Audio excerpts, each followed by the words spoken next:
Hello everyone. आज के इस वीडियो में हम लोग करने वाले हैं क्वाड्रेटिक इक्वेशन। एग्जांपल नंबर 1 का 1 और 1 का 2 का सॉल्यूशन करने वाले हैं। तो आइए क्वेश्चन को देखते हैं। क्वेश्चन में क्या है, सिंपली एग्जांपल नंबर 1 में कह रहा है जो आपका represent the following situation mathematically. जो यहाँ पे सिचुएशन दिया गया यानी कि क्वेश्चन दिया गया, इसको रिप्रेजेंट करना है।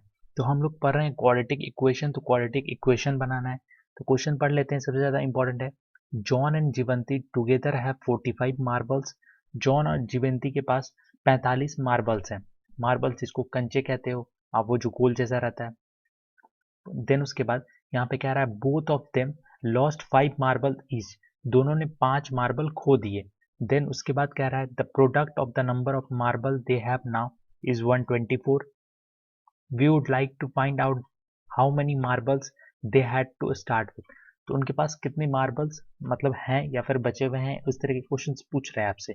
तो इस क्वेश्चन को सॉल्व करने के लिए सिंपली आपको क्या करना होगा कि सबसे पहले आपको एक्स मानना होगा। तो आइए देखते हैं क्या कर सकते हैं। सबसे पहला जो लाइन है उसमें क्या कर रहा है, यहाँ पे सिंपली देख सकते हो, John and Jeevanti have 45 marbles. John और जीवेंती के पास 45 मार्बल्स हैं। तो सबसे पहले हम लोग यहाँ पे लिखेंगे इनिशियली, सबसे पहले लेट करेंगे, लेट कर लेंगे कि जो नंबर ऑफ मार्बल्स है जॉन के पास, नंबर ऑफ मार्बल्स है जॉन के पास कितना है, एक्स है। तो नंबर ऑफ मार्बल्स जॉन के पास अगर एक्स है तो जीवंती के पास कितना होगा। तो यहाँ पे साफ साफ कहा गया है कि जॉन और जीवंती के पास टोटल 45 मार्बल्स है। तो जॉन के जो मार्बल्स हैं उसको हमने एक्स मान लिया। तो टोटल 45 में से एक्स घट जाएंगे जो कि जीवंती के पास बचेंगे। समझ रहे हो आप मेरा बात। तो 45 माइनस एक्स। उसके बाद अगला लाइन में कह रहा है, यहाँ पे देख सकते हो, both of them lost 5 marbles each. दोनों ने 5 मार्बल्स को खो दिए। जब 5 मार्बल्स खो दिए मतलब कि आप 5 लॉस्ट, तो जॉन के पास कितना बचा। तो टोटल जॉन के पास अगर एक्स है, एक्स में से जॉन ने 5 खो दिए, तो यहाँ पे क्या हो जाएगा, यहाँ पे एक्स माइनस 5 हो जाएगा। समझ गए। देन उसके बाद इसी तरीके से जीवंती ने भी तो 5 खो दिए। तो यहाँ पे हम लोग लिखेंगे जीवंती के पास कितना बचा। तो जीवंती के पास टोटल 45 माइनस एक्स था और उसमें से उन्होंने 5 खो दिया। तो टोटल 40 माइनस एक्स बचा। तो ये आपके दो आ, हाँ कह लो, जो जॉन और जीवंती के है उसके पास ये मार्बल्स बच गए। उसके बाद अगला लाइन में कह रहा है the product of the number of marbles they now have is 124। अब इन दोनों के पास जो मार्बल्स हैं उनके प्रोडक्ट प्रोडक्ट जो है वो है 124। तो हम लोग किस तरह से लिख सकते हैं, तो लिख सकते हैं इसको देयर प्रोडक्ट। अब किसका प्रोडक्ट, जॉन और जीवंती का। तो एक तो आपका ये है, दूसरा आपका ये है। तो सिंपली आप यहाँ से क्या लिख सकते हो, यहाँ पर से लिख सकते हो आप x minus 5 into 40 minus x.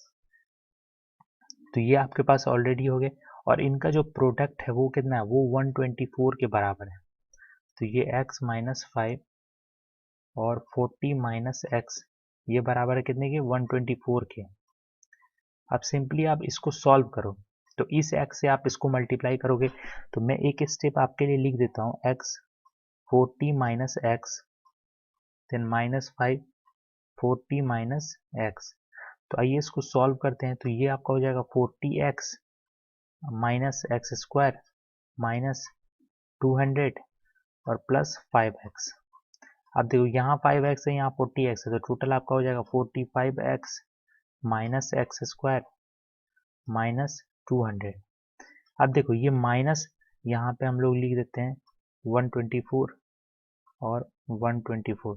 तो आइए नेक्स्ट पेज में आप चलते हैं। तो देखो आपके पास ये इक्वेशन है। ये जो आपका जो आर एच एस में है इसको एल एच एस की तरफ लिया। तो माइनस एक्स स्क्वायर है तो प्लस एक्स स्क्वायर हो जाएगा।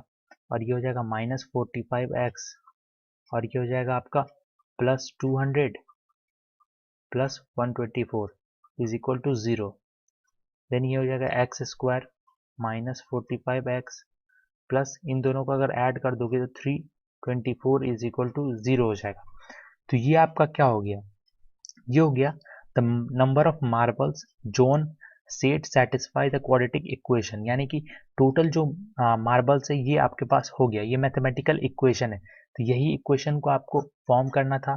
देन उसके बाद आते हैं नेक्स्ट क्वेश्चन में। देन हम क्वेश्चन नंबर 2 कहते हैं, यानी कि एग्जांपल नंबर 2 इसमें कह रहा है a cottage industry produce a certain number of toys in a day. एक कॉटेज इंडस्ट्री है जो कि एक दिन में कुछ टॉयज बनाती है। उसके बाद कह रहा है the cost of production of each toy was found to be 55 minus the number of toys produce in a day. अब कॉस्ट की बात की जा रही है तो इसमें कहा जा रहा है कि जो आपका टॉयज जो प्रोड्यूस करता है ना वो 55 माइनस है नंबर ऑफ टॉयज प्रोड्यूस करता है जो कि एक दिन में। तो हमें तो ये पता ही नहीं है कि एक दिन में कितना प्रोड्यूस करता है। उसके बाद आगे पढ़ते हैं, इसमें लिखा हुआ है on a particular day the total cost production was 750। We would like to find out the number of toys produce on that day. तो हमें निकालना है कि एक दिन में या उस दिन में कितना टॉयज प्रोड्यूस होगा। तो सबसे पहले हम लोग यहाँ पे क्या करेंगे, यहाँ पे भी हम लोग लेट करेंगे, यहाँ पे भी लेट करेंगे कि जो नंबर ऑफ टॉयज है, number of toys on that day, यानी कि उस दिन कितना टॉयज बना। तो हमें पता नहीं है तो क्या कर सकते हैं, हम एक्स मान सकते हैं। तो उसके बाद सेकेंड लाइन में लिखा गया है the cost of production of each toy was found to be 55 minus the number of toys produce on in a day. अब देखो 55 माइनस ऑन दैट डे, तो हम लोग ने यहाँ पे सिंपली x माना है। तो x में से क्या करना होगा कि उस दिन the cost of production in rupees of each toy that day, उस दिन कितना होगा। तो सिंपली हम लोग लिख लेंगे, यहाँ पे लिख लो the cost of production, the cost of production, यहाँ पे लिख लो the cost of production in rupees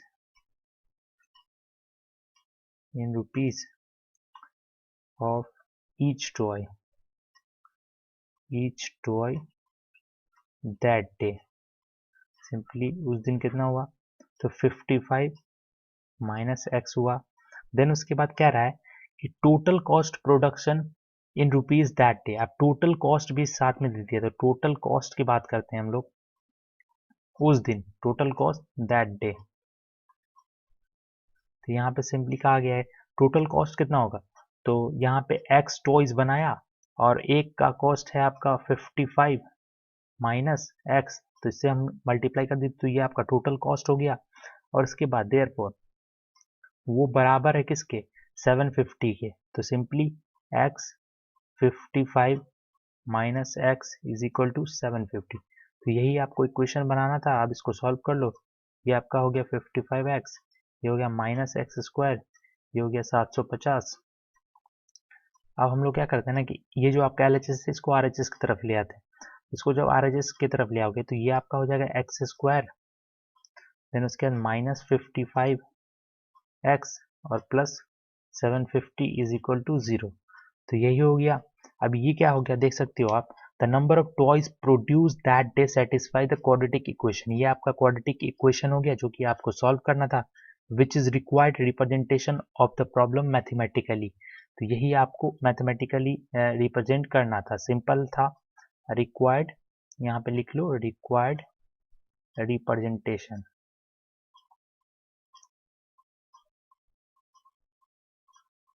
तो ये आपके टर्म 2 के हैं। तो टर्म 2 का जो NCERT है तो उसको सॉल्व करवाने वाला हूँ, तो चैनल को जरूर से सब्सक्राइब करना। ये हमारा टेलीग्राम चैनल है, जाके ज्वाइन कर सकते हो। वीडियोस के अपडेट के लिए लिंक डिस्क्रिप्शन में ही, या फिर टेलीग्राम ऐप में सर्च कर सकते हो @पल्लव चैनल के सपोर्ट के लिए सब्सक्राइब और बेल आइकन जरूर से दबाना। और कोई भी क्वेरी है तो कमेंट कर देना। Thank you for watching, thank you.